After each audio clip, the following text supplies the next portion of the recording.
Okay, guys.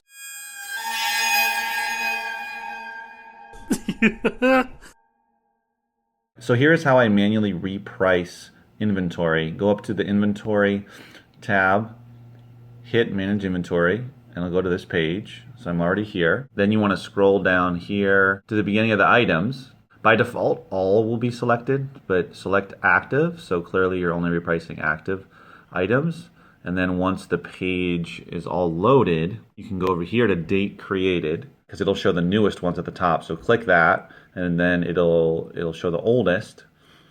And then you can start repricing some of your older inventory. I already started doing this with some of these here. And then it will be listed by date created. So you can see here all the way back to November of last year, November, etc. I've been repricing some of this stuff. So then you can do a variety of things. It's really up to you how you want to do it manually.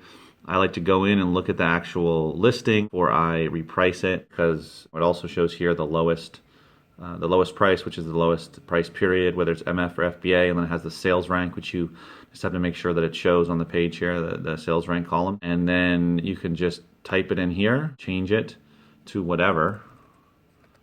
And then over here, you'll see the save button will pop up and you can save it. And it'll automatically save it to your listing and it should be live pretty quick in a few minutes or so, even though it says 15 minutes.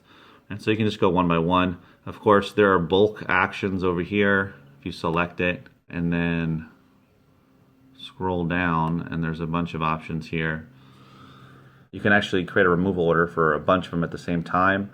You can match the lowest price, which is how some people do it. Instead of going into each individual listing, you can just go and match the lowest price, but that'll match the lowest MF price. So if MF price is a penny, then you're going to drop down to $4 and have a bunch of $4 books or inventory. But if you want to get rid of those as quickly as possible, then that's definitely a way to do it. So that's a way to do it by bulk. Quickly without going one by one if it makes sense for what you're doing, what you're trying to accomplish basically. I don't know if everybody knows how to do this manually, but just thought I would share it with you real quick just in case you did not. So if you're going to be repricing manually, but also you're doing it for the purposes of moving the inventory as fast as you can, then you probably want to price pretty aggressively. So that means undercutting other FBA offers and being willing to go down really low on the price. Not so low that you'll end up owing Amazon. Don't go down to $3 or $3.50 or something like that. But as low as in the $4 range. And if there's some other mega sellers selling for $4, $4.95, $4.25, even $3.95, it's really, you kind of got to decide for yourself, look at the fees and see if it's worth it to undercut them, but maybe you could match them. When I reprice and I want to move stuff pretty fast, it's been there a year or longer, I tend to do it pretty aggressively. So if there's the lowest offer is $8.95, then there's MF offers for a penny, maybe you'll drop it to $6.95, $6.25, maybe even $5.95. Because the idea is to move the item without having it sent back to you or disposing of it. Now I understand there's currently removals, but nonetheless, that doesn't happen all the time. So when that ends, you're gonna have to pay for it, whether it's 15 cents to have them dispose it or 50 cents to have it sent back to you. So for me, it makes a lot of sense just to get rid of it, even if I end up making 25 cents, 80 cents, a nickel. At least I was able to move it and get out of my inventory, just not have to deal with it anymore. So some people just prefer to just remove it, and that's fine. That's great. You should do it. And even if you remove and dispose of, let's say 100 books at 15 cents, it's only $15. So it's not that much money.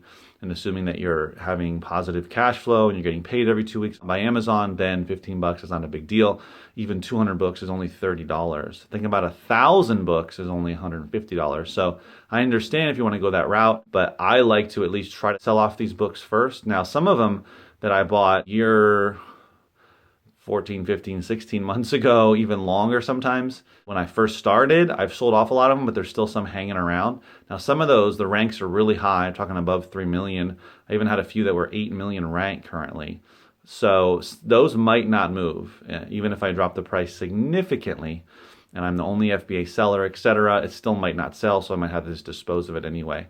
But regardless, if you're going to go the manual repricing route to try to move inventory fast and just get it out of there and make at least a couple nickels or dimes or quarters or a buck or so, you still want to price pretty aggressively, so undercut people just to move it. Normally when you list, hopefully you're not undercutting by a lot because you want to make some money. You want to kind of try to match other FBA offers. That's what I try to do. Even on the fast moving stuff that I try to flip really quick, I match the lowest offer typically, unless the lowest offer I feel is too high to sell or not sell quick enough. There's a variety of reasons. I just suggest doing it pretty aggressively if you want to move it out.